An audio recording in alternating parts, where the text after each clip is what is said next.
sí, bueno, vamos a iniciar con el video tan prometido que están todos esperando. Bueno, esto como recordarán es la continuación de las 2 jornadas que hicimos. La primera fue dedicada exclusivamente a ganancias e impuesto cedular, bueno, que fue un éxito, explotó el Zoom, ha quedado compañeros y compañeras que habían quedado fuera de poder ver la charla, digamos, en vivo.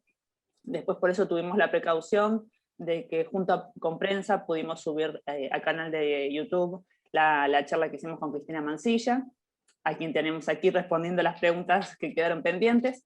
Bueno, y después tuvimos una segunda jornada dentro del ciclo mensual que hacemos con Cristina también, de diálogos tributarios, donde no solamente se ha hablado de todas las novedades como hablamos mensualmente, sino que también abordamos la liquidación para la preparación de la Declaración Jurada de Bienes Personales 2020 con Viviana de Celis. Bueno, en base a lo que fue surgiendo, digamos que ya habían quedado varias consultas pendientes de la primera jornada, y después vimos también que de la segunda jornada de bienes personales también seguían las preguntas y continuaban las preguntas respecto de ganancias e impuesto cedular, es que decidimos con Cristina armar este videíto a modo de resumen de aquellas preguntas que no habían sido podido responder oportunamente. Incluso había algunas que habían llegado por mail también, así que, bueno, Cris muy amablemente nos cedió este tiempito para poder responder las preguntas que yo ahora le voy a ir comentando a Cris, y bueno, que ella tan gentilmente como dije nos va a responder. Cris, si querés te empiezo con las consultas. Por supuesto, bueno. Y así le damos una respuesta a los colegas. Excelente. Bueno, dice: cuando el responsable de la sucesión indivisa es un tercero, necesariamente tiene que tener una autorización de parte de algún familiar, y si no tiene familiares, nos consulta. Perfecto. Bueno, recuerden que el decreto reglamentario en la Ley de Impuesto a las Ganancias expresa que los obligados a presentar declaración jurada por parte de una sucesión indivisa que ya fuera contribuyente, porque se presume que el causante, la persona fallecida, era contribuyente con número de quit, automáticamente el sistema, cuando toma conocimiento del deceso, le da el alta a la sucesión indivisa y tiene que designar un administrador. Generalmente en algunas dependencias levantan al administrador, llamado administrador legal o judicial, al cónyuge supérstite. Si no hubiera cónyuge supérstite y hay algún hijo mayor, algún heredero, este puede presentarse, y si no hay familiares, el administrador judicial, tal como lo denomina la ley del impuesto, es nombrado de oficio cuando, digamos, los terceros o cuando no hay un acervo pendiente, antes de declararse una herencia vacante. Esto se pide al juzgado que tramite el inicio de la sucesión, se publican edictos para ver si hay familiares cercanos que tuvieran derecho a ese acervo, si no, como les dije, caso contrario, es herencia vacante. Y en caso de haber una sucesión testamentaria donde esta persona no tiene familiares, pero decide dejar por testamento el acervo a una entidad sin fines de lucro, bueno, en este caso, el administrador será un tercero, un síndico o un perito, la justicia lo designará, y ese perito o ese administrador judicial dentro de la sucesión debe aceptar el cargo, y esto queda de constancia en el expediente, hasta que el juzgado resuelve la extinción de la sucesión indivisa. Espectacular, ¿ves? Excelente. Dice: un empleado en relación de dependencia que paga monotributo por un inmueble en alquiler, ¿cómo declara esa renta del alquiler en la presentación de ganancias por régimen simplificado? Bueno, en la declaración jurada informativa, primero, los que ya están liquidando saben que ingresan por ganancias web dentro de la página de AFEP con quit y clave fiscal. Dentro de la declaración jurada de ganancias hay una opción que es la declaración jurada informativa. Le va a pedir que declare los ingresos, generalmente son todas nada más de cuarta categoría, rentas del trabajo personal, a quienes están sujetos a retención por 4003 de AFIP. ¿Quiénes son? Personal en relación de dependencia, jubilados, pensionados, retirados o personas que ejercen cargos públicos, por ejemplo. Y hay un campo cuando están cargando los ingresos que transcriben más que nada la resolución 1357, hay un campo que dice rentas excluidas, exentas, no computables. Más allá de que ustedes ponen las rentas que cobraron por sueldo bruto, hay una parte que dice renta exenta. Allí tendrían que sumar a la renta bruta lo que es el monotributo, que es parte del ingreso para justificar monto consumido, sino cómo justifican el nivel de vida. Claro. Perfecto. Dice, si realicé un plazo fijo UVA desde junio 2020 hasta agosto 2020, ya no podría presentar la declaración jurada de ganancia por cuarta categoría simplificada como empleada de AFIP, sino que tendría que presentar por régimen general. Y es correcto, porque desde el año 2020 el artículo 95 quedó derogado por la ley 27.541. Por lo tanto, ya no existe la posibilidad de hacer informativa e impuesto cedular. Entonces, va a tener que darse de alta en el gravamen porque lamentablemente, en este caso de la consulta, es un plazo fijo con cláusula de ajuste UVA. La cláusula de ajuste la excluye de los beneficios de exención. Tendrá que pedir el alta en impuesto a las ganancias, hacer retroactivamente a diciembre de 2020 y hacer la declaración jurada determinativa, incorporando el interés que ganó en ese periodo, junio a agosto, como renta de segunda categoría, y transcribir la renta bruta, toda la informativa, la renta bruta menos las deducciones, para establecer renta neta de cuarta.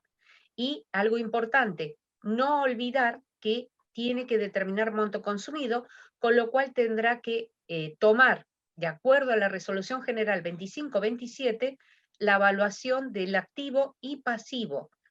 Otra cuestión, ¿quiénes presentan informativa?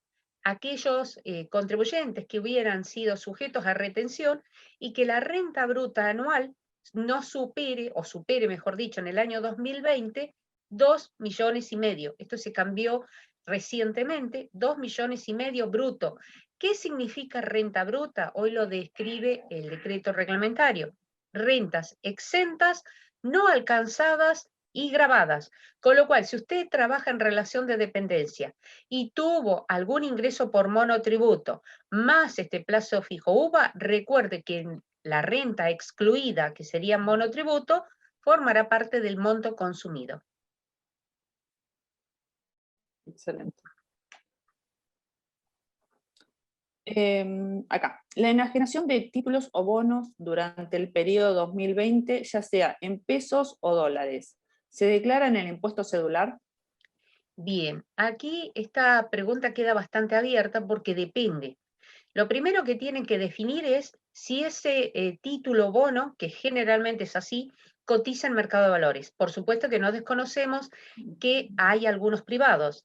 Si cotiza en mercado de valores, la ley del impuesto a las ganancias en el artículo 26, inciso U de UVA, establece que se encuentra exenta, ya sea en pesos o en dólares, para residentes argentinos o beneficiarios del exterior.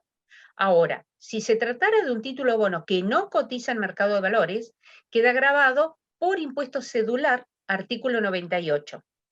Hoy debemos reconocer que en la práctica los títulos o bonos, que es una forma de tomar deuda por parte del Estado nacional, provincial, municipal o ciudad autónoma, se hallan exentos por excelencia, salvo que el perceptor fuera un sujeto de tercera categoría y donde esta exención queda excluida a raíz de que el agente de bolsa es un sujeto además alcanzado en el ajuste por inflación. Excelente. La diferencia obtenida por adquisición y liquidación de cuotas partes de fondos comunes de inversión de bancos privados en 2020, ¿debe considerarse para el cálculo del importe bruto de las rentas?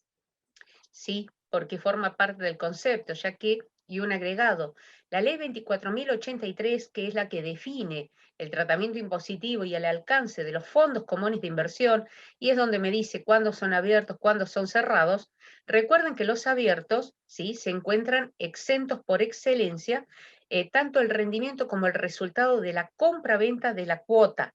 por el 26H, ¿sí? Pero sí, forma parte de la renta bruta. Excelente. Los bonos canjeados en 2020. Valuación. Un contribuyente poseía bonos al 31 del 12 del 2019 y en 2020. Fueron canjeados por otros bonos. ¿Cómo deben valuarse los bonos que se recibieron como canje en 2020 a los efectos del cuadro de justificación patrimonial de ganancias? Bien, allí se tiene que manejar por RG 2527 de DGI y los valores van a ser el valor nominal del nuevo título. Porque si hay canje, no hay un resultado todavía para analizar si hubo renta o quebranto. Es canje. Más allá de que canje o permuta parezcan sinónimos, no hay una realización que a mí me permite evaluar si hubo renta o quebranto hasta que el mismo se realice, se enajene, se transfiera, etc. Y siempre con un fin de obtener una renta. ¿Sí? Bien. La salida de bonos viejos generan un ingreso exento en ganancias por la diferencia de cotización y de tipo de cambio. No, se dan de baja por el valor nominal. Perfecto. Los intereses de plazo fijo con cláusula de ajuste. Dice, ¿se declaran por el impuesto cedular o en ganancias de segunda categoría? No, tal como expresáramos recién, los intereses al tener cláusula están grabados, es una renta de segunda categoría, régimen general, tendrá que hacer la determinativa y recuerden darse de alta retroactivamente a diciembre, que es cuando nace el periodo fiscal y la obligación tributaria. ¿Los intereses de plazo fijo en dólares ya no están alcanzados por el impuesto cedular para el 2020? Bien, la pregunta es si el interés en plazo fijo en dólares. En realidad, recuerden que lo único exento es en moneda argentina, con lo cual si el interés es en dólares, está en régimen general. Pero como la pregunta es si están alcanzados, es correcto, no están alcanzados. Se derogó el artículo 95 a partir del 1 de enero del 2020. Perfecto. En algún caso, las cripto tributan al 5%. Cuando las criptomonedas tributan el 15%, ¿se le puede sacar la diferencia de cambio respecto del dólar? Bien, acá hay que remitirnos al artículo 98 de la Ley de Impuesto a las Ganancias, régimen de impuesto cedular, donde dice que la enajenación de monedas digitales tributan al 15%, principio de literalidad del cual partimos en procedimiento tributario. Y la ganancia bruta se va a determinar descontando del precio de venta el costo que tuvo esa moneda al momento del ingreso al patrimonio. En caso de tratarse de activos en moneda extranjera, tanto las actualizaciones como diferencias de cambio no se consideran parte integrante de la ganancia bruta. Mismo criterio se aplica a personas humanas que fueran beneficiarias del exterior. Esto usted lo puede leer perfectamente en el artículo 98 de la Ley de Impuesto a las Ganancias. Bien.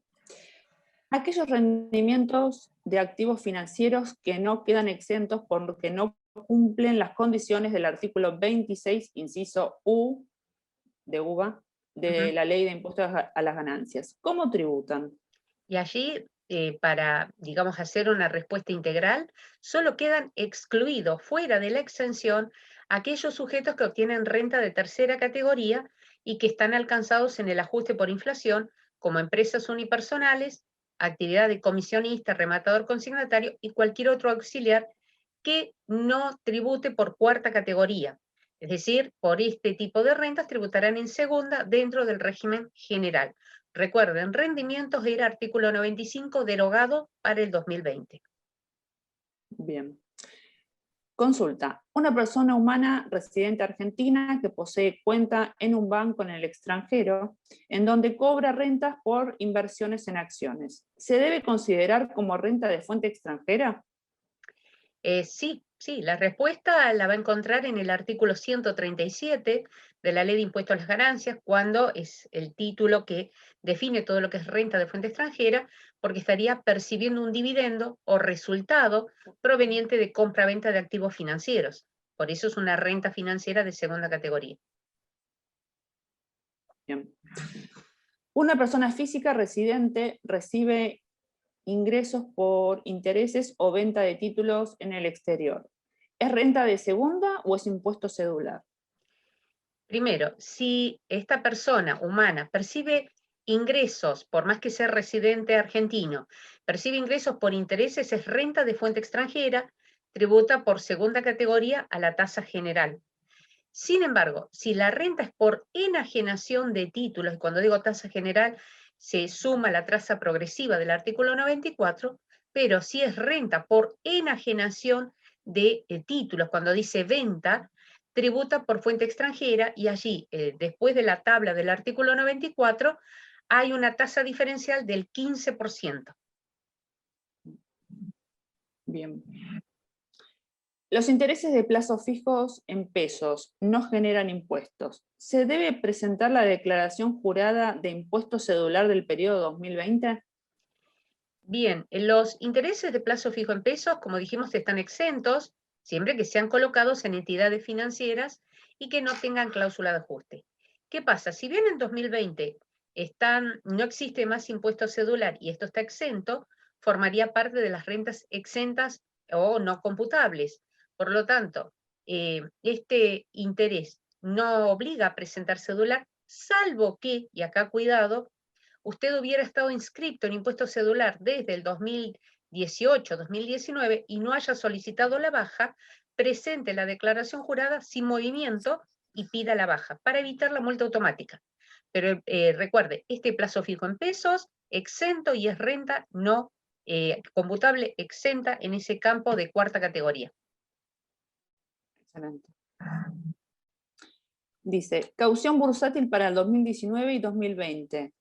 ¿Está grabada o exenta? Bien, primero me parece que definir qué es una caución bursátil. Hoy la caución está definida como un préstamo asimilable a un préstamo a corto plazo, usualmente entre 7 y 90 días, y garantizados por el mercado de valores. Este caución podría asimilarse a un plazo fijo, generan un rendimiento para el perceptor. Pero hoy, al dejarse sin efecto el artículo 95, tributaría la renta por segunda categoría, renta o quebranto. Y si es un quebranto, recuerden que es específico, no se va a poder compensar con rentas que no sean del mismo tipo y clase. Exacto. La venta de criptomonedas se negocia en el exterior. Entonces, ¿va a renta general? Sí, porque es renta de fuente extranjera obtenida por un residente argentino. Y de acuerdo al 94, tributaría, si bien yo lo declaro en renta general, la tasa diferencial del 15%. Bien. La enajenación de monedas digitales descentralizadas, ¿se considera ganancia de fuente argentina o extranjera? Y este siempre ha sido una pregunta problemática, especialmente cuando hay que definir fuente, porque salvo que expresamente se trate de una moneda emitida en la República Argentina, que va a ser de fuente argentina, las monedas, por ejemplo, el Bitcoin, no tiene hoy una definición de quién es la entidad emisora. Esto lo prevé el artículo 7º, primero continuación, o 7.1 de la ley, donde nos dice que tenemos que averiguar la localización de la entidad emisora.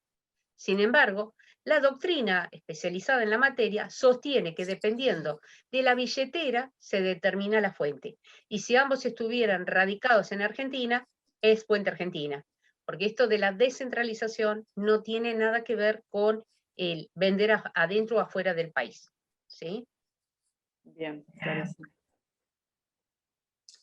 En la declaración jurada informativa de ganancias, ¿se informa como renta exenta la venta de títulos públicos o bonos argentinos realizada en 2020? Bien, la venta de títulos o bonos está exenta por artículo 26 y se declaran como renta exenta o no computable. En la informativa misma, no tiene que hacer nada. Excelente. ¿Los quebrantos de dólar futuro son específicos? Sí, sí. Por ello, acuda al artículo 25, donde se compensarán con rentas del mismo tipo y por un plazo de 5 años. Le agrego que estos quebrantos se pueden actualizar por IPC, no por IPIM, como dice el artículo. Bien. Si una persona obtiene renta por intereses a plazo fijo común y no tiene ningún otro ingreso, ¿debe presentar declaración jurada de ganancia o cedular? Bien, primero, todo contribuyente que obtenga rentas tiene que inscribirse. No es como, por ejemplo, bienes personales que si no supera un mínimo quedaba excluido. Acá es, recuerden que el artículo 1 de la Ley de Ganancias dice que grava todas las ganancias. Entonces, ya hoy no queda a discrecionalidad si es una renta, rendimiento, si cumple la autoría. Hay que declararlo. Pero después veremos si está grabado, exento o excluido. En esta pregunta, que lo único que tiene es una renta financiera, debe inscribirse en ganancias, el interés de plazo fijo en pesos está exento y si no tiene cláusula de ajuste también está exento desde el año 2019. Por lo tanto, si aunque no hubiera renta, esta persona debe tener un patrimonio para haber hecho esa inversión en un plazo fijo.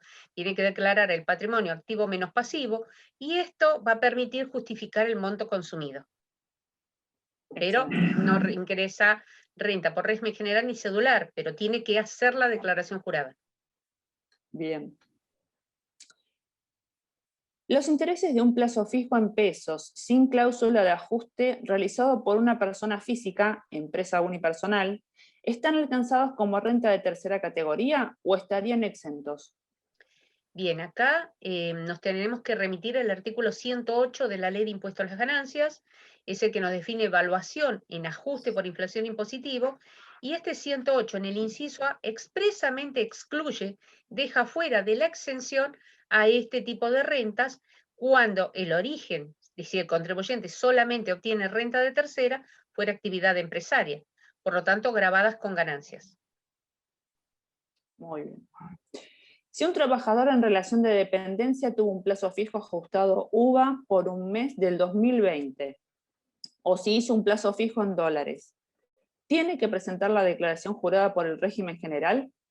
Y bueno, conforme a la literalidad de la norma impositiva, este plazo fijo en moneda extranjera o con cláusula está grabado. Régimen general y, recuerde, siempre existe la obligación de inscribirse y las deducciones personales estarán limitadas a las computadas en cuarta categoría, si como trabaja en relación de dependencia, si el año próximo no tuviera rentas grabadas, puede solicitar la baja. Excelente. La renta presunta de inmuebles para recreo, ¿se deducen los gastos de todo el año o solamente la del tiempo utilizado? Y acá recuerden el criterio de causalidad. Yo solamente podría computar gastos sobre bienes que generen renta. Si bien la renta en la ley nos dice que es la que se produce por el tiempo de ocupación, solo podría deducir los gastos por el tiempo que ese inmueble generó renta, que es el tiempo de ocupación. Con lo cual, este criterio también se aplica para las amortizaciones. La amortización no requiere comprobante, pero el comprobante tiene que cumplir las condiciones de fidelidad, que sea con los requisitos formales y que pueda acreditar efectivamente el pago. Bien. Un programador argentino que trabaja en Argentina para el extranjero, ¿es fuente argentina o extranjera? Esto sería exportación de servicios. Por lo tanto, es fuente argentina, salvo que hubiera algún convenio de doble imposición y que éste dispusiera lo contrario, bueno, en ese caso prima el convenio. Bien. ¿La indemnización por retiro de un empleado se encuentra alcanzada en ganancias? Si yo me tengo que allanar a la literalidad, sí, se hallan grabadas, porque las exenciones se aplican conforme literalmente las incorpora la norma, aunque no podemos desconocer que la jurisprudencia de corte ha dicho, y uno fue la causa Unilever hace muchos años, donde interpreta que si este retiro es para todo digamos, para toda la plantilla de empleados y cada uno tiene el derecho a ejercer, la porción que sería indemnización rubro antigüedad estaría exenta, siempre que, recordemos, este retiro esté homologado ante el Ministerio de Trabajo y sea para toda la generalidad, para todo el personal, no para un empleado. Yo sé que muchos están pensando en la causa Negri, pero Negri era ejecutivo y eso también cambió. Bien. Un jubilado que genera ingresos de primera categoría, ¿debe declarar los ingresos por jubilación y luego informar su deducción o la pierde?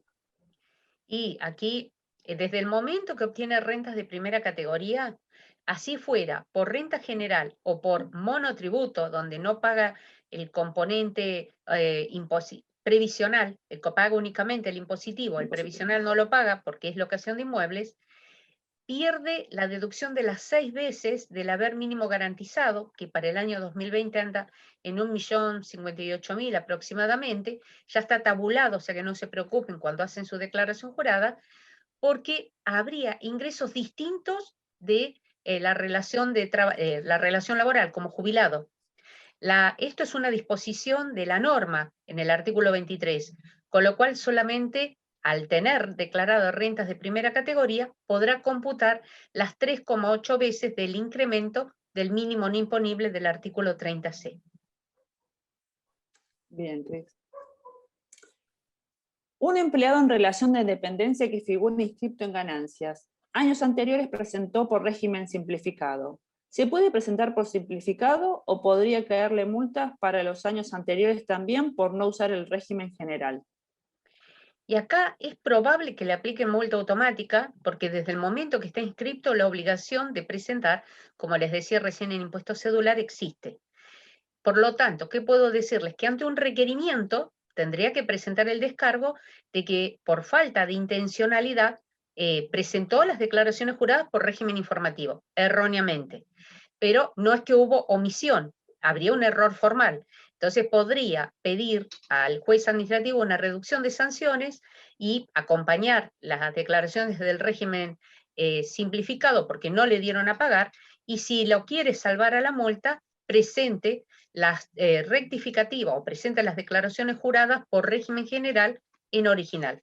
Entonces, salvo que hubiera pedido la baja de inscripción, va a tener que presentar todas las declaraciones juradas atrasadas y cuidado, no se le ocurra presentarlas en cero. Transcriba lo que hizo en régimen general, en régimen simplificado al general. Bien.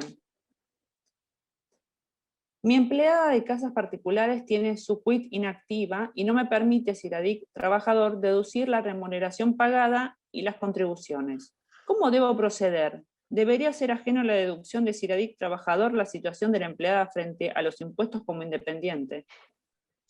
Y eso es un problema sistémico, porque ustedes recuerden que la quit, como la queer con L, clave única de identificación laboral, son la misma. Lo que se hace es unificar por el sujeto. Por lo tanto, si bien es un problema sistémico, usted no va a poder cargar nunca la deducción como doméstica. Por lo tanto, lo que puede hacer es que la empleada se acerque a la dependencia, pida un turno para averiguar cuál es el problema, porque quizás es una cuestión formal, algo de domicilio electrónico. Una vez que lo arregle, va a poder, porque así se diera de alta en el régimen general, usted como empleador, para poder deducir doméstico, cuando le pida que cargue el dato del doméstico, no se lo va a dejar tampoco, porque está bloqueado la deducción. Por eso primero hay que arreglar la situación del doméstico, ¿sí? Bien. Preguntas vinculadas con el pago a cuenta. En algunos casos se expresan por compra de dólares, lo único deducible es por RG 4815 de AFIP. Y si no lo denunció en SIRADIC, tendré que solicitar devolución. Es correcto, se carga contra el impuesto determinado, ¿sí? Al momento, si va por régimen general, al momento de cargar los anticipos, allí hay un campo donde usted tiene la posibilidad de cargar este pago a cuenta. El que no tiene pago de ganancias ni bienes personales es el que debe solicitar sistémicamente la devolución del gravamen. Bien. Acá, empleado judicial no alcanzado por impuesto a las ganancias, ¿debe presentar declaración jurada informativa?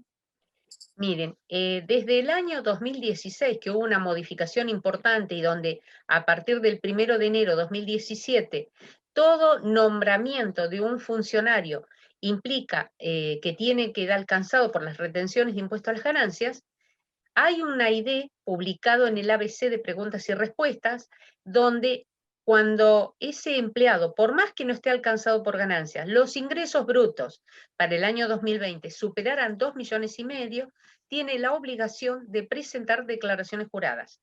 En ese ID me pone los parámetros de ingreso bruto año a año. Se lo recomendaría buscar, si está dentro de esa condición, tendría que presentar la declaración jurada informativa, para evitar multas. ¿Por qué? El artículo 38.1, la multa automática por declaraciones juradas informativas no presentadas es de 5.000 pesos para personas humanas, por cada una, y acumulables con el 39.1. Bien, hay que tener en cuenta Sí, eso. es mucho dinero. Me gustaría saber si este año es obligatorio el ajuste impositivo por inflación.